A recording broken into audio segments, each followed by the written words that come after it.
Hello and welcome. This is from the CBN. We bring to you weekly reports and expert analysis of the actions, policies, and economic initiatives of the Central Bank of Nigeria, CBN. I am Williamisi Dada.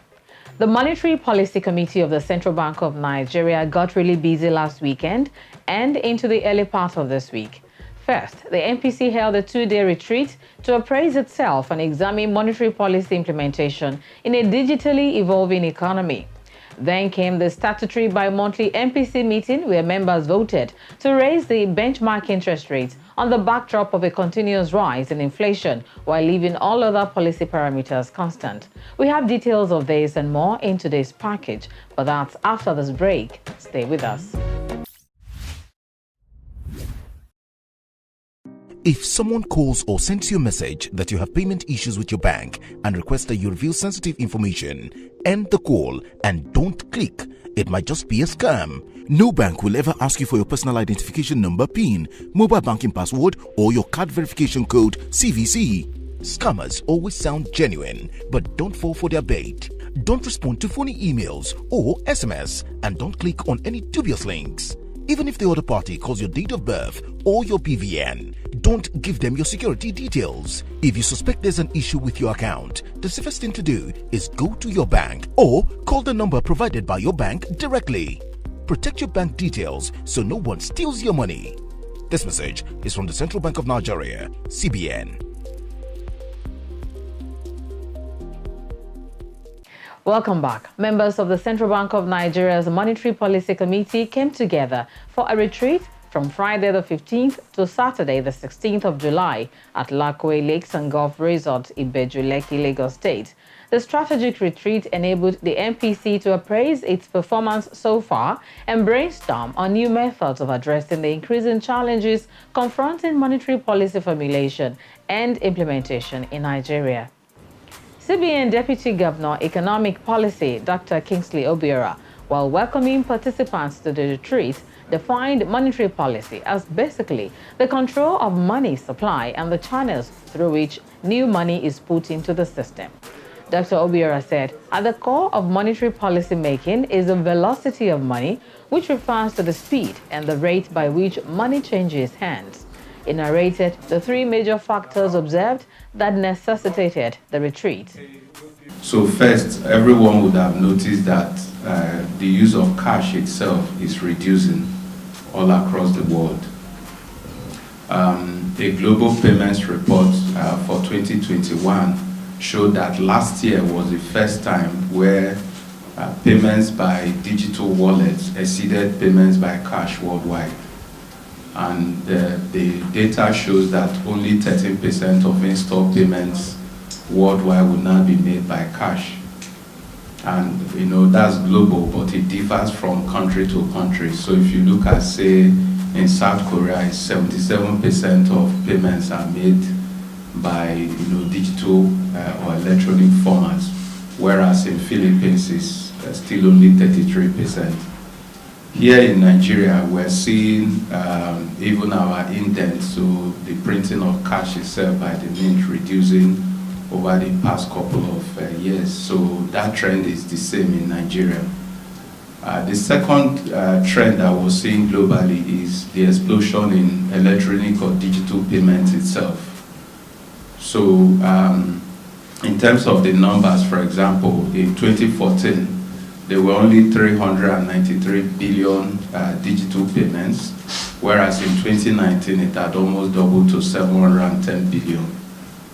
And in value, the same thing has occurred over the past couple of years. And the last thing that we're seeing is obviously the rise in digital currencies and cryptocurrencies and all the currencies. I don't like calling cryptocurrency because currency itself has to have three distinct features. It has to be a means of payment, a unit of account, and a store of value. And I don't think that they qualify, they check these three boxes.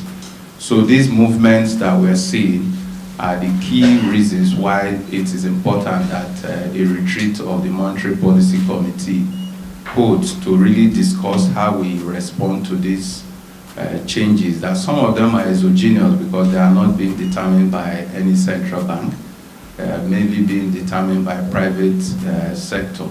But we have to respond so that we can make policies that will, in the end, affect economic growth, inflation, and all the intermediate macroeconomic variables that the Monetary Policy Committee is supposed to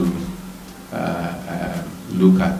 So it is my real pleasure to welcome all of us at this meeting and hope that we are able to look at these trends carefully and find ways to make policies that will reach our ultimate goals. Declaring the retreat open, Governor of the Central Bank of Nigeria, Mr. Godwin Emefiele, recalled that the policy direction of the Apex Bank since he assumed office in 2014 has been geared towards impacting directly and positively on the lives of the people, using custom-made monetary policy measures to tackle economic challenges. So I thank the Monetary Policy Committee, I thank the management and the board that in the last 8.5 years, what we have done in most cases is that aside from even taking on our responsibilities as monetary policy authorities, we have, in some cases, in order to ensure that the decisions we take impact on the lives of our people, we have, in certain cases, tried to go outside our realm to perform certain activities that have helped us in shaping monetary policy decisions that have impact on the lives of our people. And there are so many to talk about today. We have been called to be at this position because we have to take difficult decisions. Decisions, and I repeat, that must be seen to impact positively on the lives of our people. While the Nigerian economy has been engulfed with many crises, just like many other countries in the world, we have been able to relatively withstand the storm, overcoming 2 recessions within 4 years, and performed far better than many of our peers, courtesy of our bespoke, homegrown, and ingenious approach of adopting well-thought-out and homegrown monetary policy measures that are aimed at addressing our macroeconomic challenges in Nigeria. The governor emphasized that it was important to rethink monetary policy in the context of emerging challenges and economic transformation. The evolution of fintechs, cryptocurrencies, digital payments, artificial intelligence, and machine learning have changed the functioning of financial and banking sectors both globally and domestically. Therefore, the urgent call for the need to rethink financial system regulation, supervision, and monetary policy implementation. Whereas innovations come with lots of risks and uncertainties for the sector, they also have many benefits for positive economic transformation, and particularly financial inclusion, which has been the principal catalyst for inclusive growth, poverty reduction, and employment generation.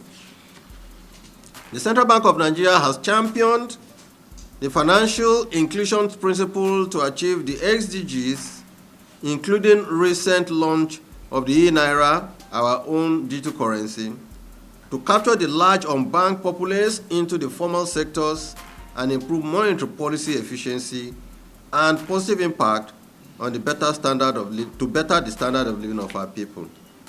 Indeed, while post-COVID growth recovery in Nigeria can be adjudged to be moderate and stable, we have seen a major challenge in the key sectoral drivers of that stable growth in phenomenon, including services sector, modernized agriculture, and manufacturing, suggesting that technology and innovation is playing a major role in output growth and economic development in Nigeria.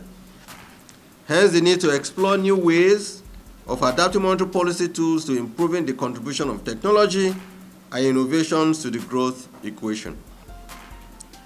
For instance, The increasing prominence of digital finance, particularly accelerated by the outbreak of COVID-19 pandemic and the unprecedented challenges it posed to the global economy, has rendered it the subject of intense discussion today by policymakers and scholars. There is therefore near consensus on the potential of digital finance in boosting growth performance by facilitating the interconnectedness of agents in economic activities, access to a diverse range of financial products and credit facilities for individuals and small, medium, and large enterprises. Digital financial services are reputed to have created 95 million job opportunities and boosted GDP of emerging economies by 6%. Digital finance supports greater financial inclusion by making possible the extension of financial services to non-financial sectors and to individuals with minimal access to smart electronic devices. The central banking and monetary policy relevance in the digital ecosystem is sometimes challenged as the regulatory oversight functions are largely eroded or weakened by impotency of traditional tools in carrying out these functions. To ensure the relevance of monetary policy and the role of monetary authority in the new digital world, our MPC members must acquaint themselves with advanced legal understanding of the interplay of digitalization with monetary policy objectives, targets, and tools. Global experts and governors from other central banks, including the International Monetary Fund (IMF), Bank for International Settlements (BIS), Bank of Kenya, and private sector players were among the speakers at this MPC retreat.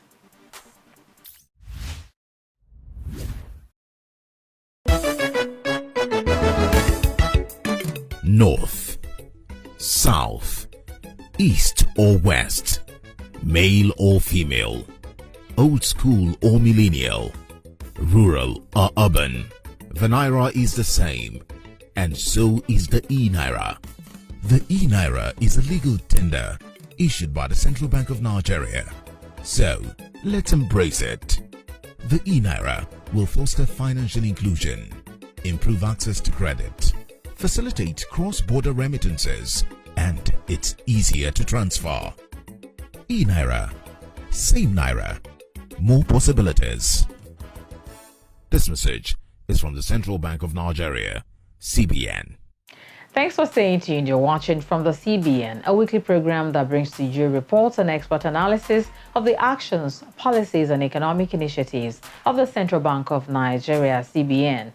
For the first time in 7 years, the Monetary Policy Committee of the Central Bank of Nigeria held its bi-monthly meeting at the Lagos office on Monday the 18th and Tuesday the 19th of July.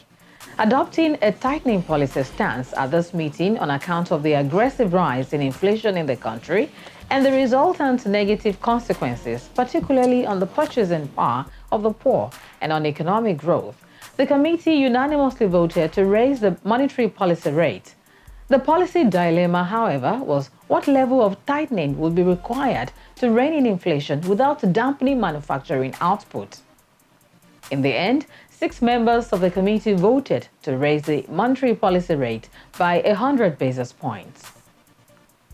Aside from narrowing the negative real interest rate gap, members were also of the view that tightening would signal a strong determination of the bank to aggressively address its price stability mandate and portray the MPC's sensitivity to the impact of inflation on the vulnerable households and the need to improve their disposable income.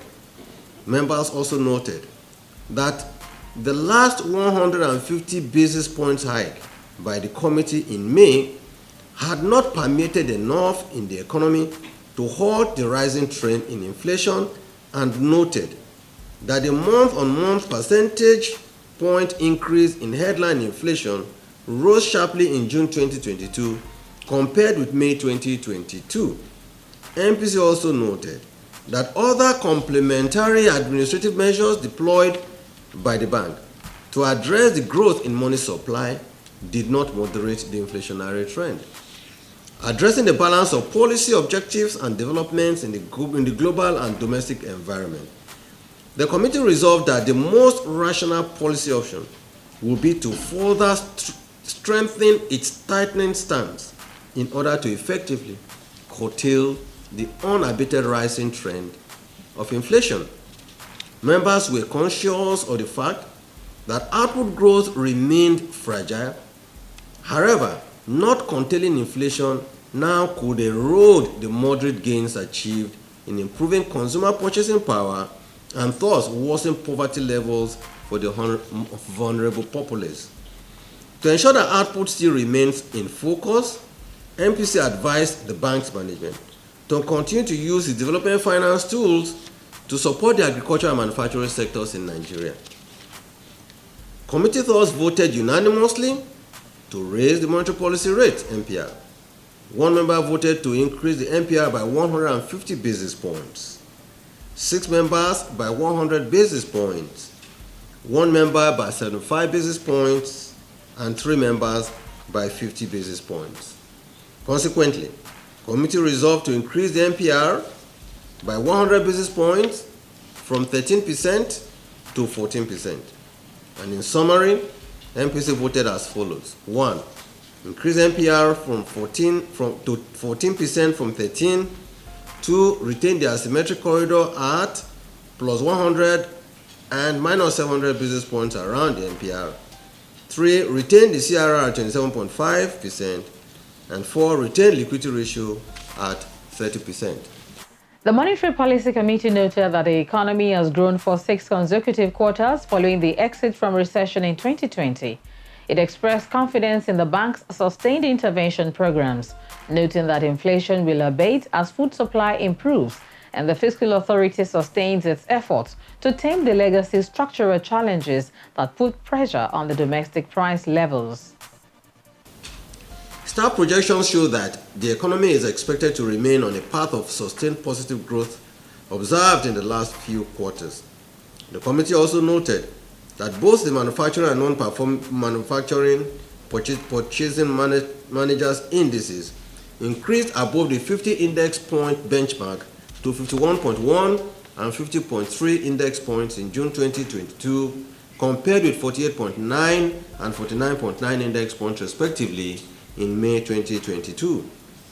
This reflects the continued rebound in economic activities due to improvements in supplier delivery times, raw materials inventory, and employment levels, as well as expansion in some sectors such as agriculture, accommodation, electricity, among others.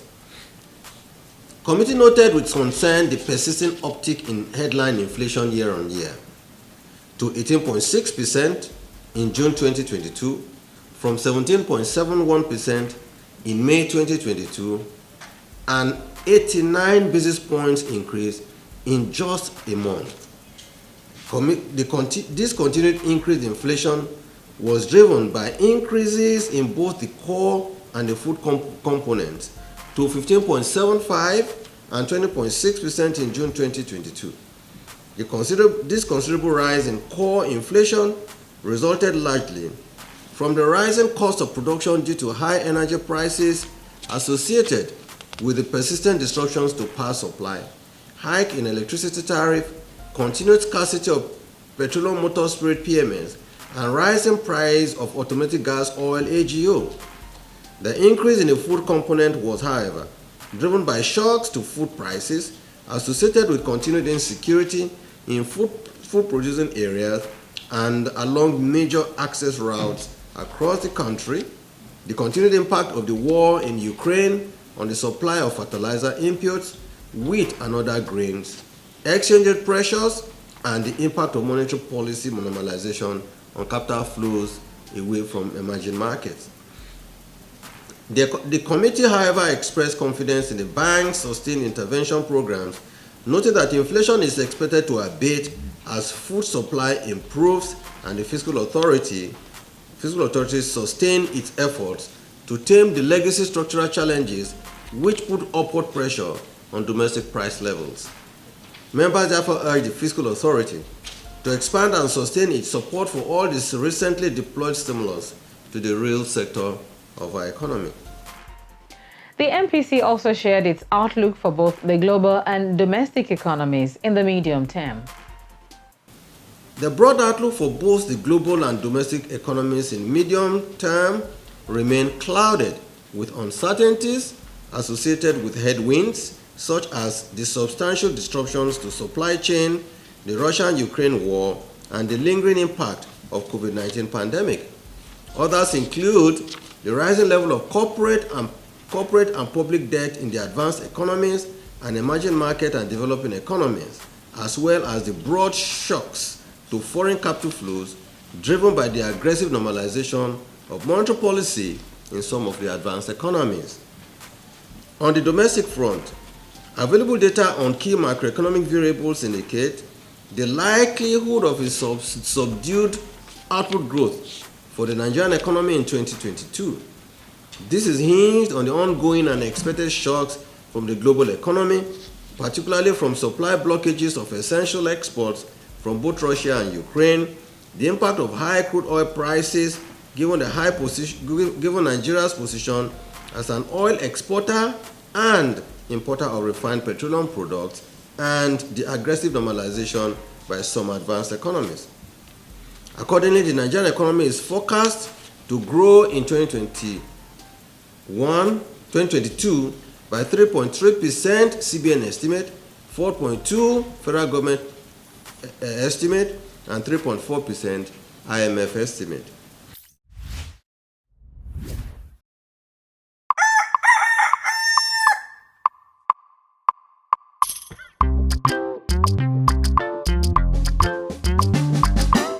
Up until a few years ago, Nigeria produced far less than it consumed, spending up to $22 billion annually on importation. Then came the import policy by the federal government.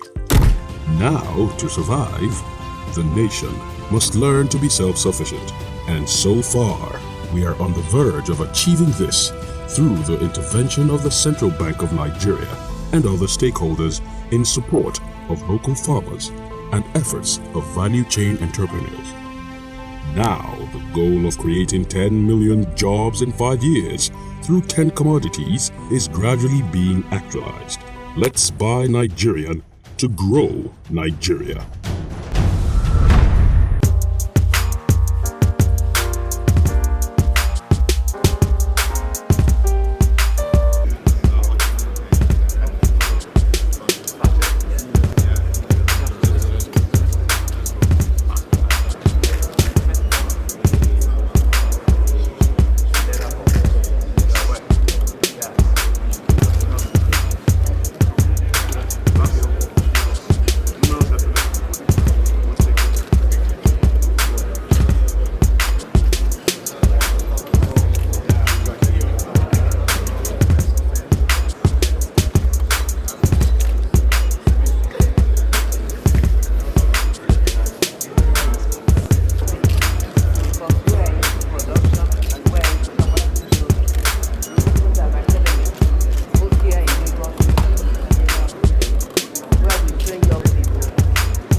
will be all from the CBN this week. Get your unresolved banking issues across the CBN Consumer Protection Department using the email address cpd@cbn.gov.ng. Attach relevant documents. Call the CBN Contact Center on the phone line +234 700 2255 226. Local call rates may apply. Send your inquiries and comments to the dedicated email address from the CBN@gmail.com. Follow us on Facebook, YouTube, Instagram, and Twitter for updates and to watch uploaded episodes of the program. We invite you to join us again next time. I'm Ulie Misidada. Stay safe and bye for now.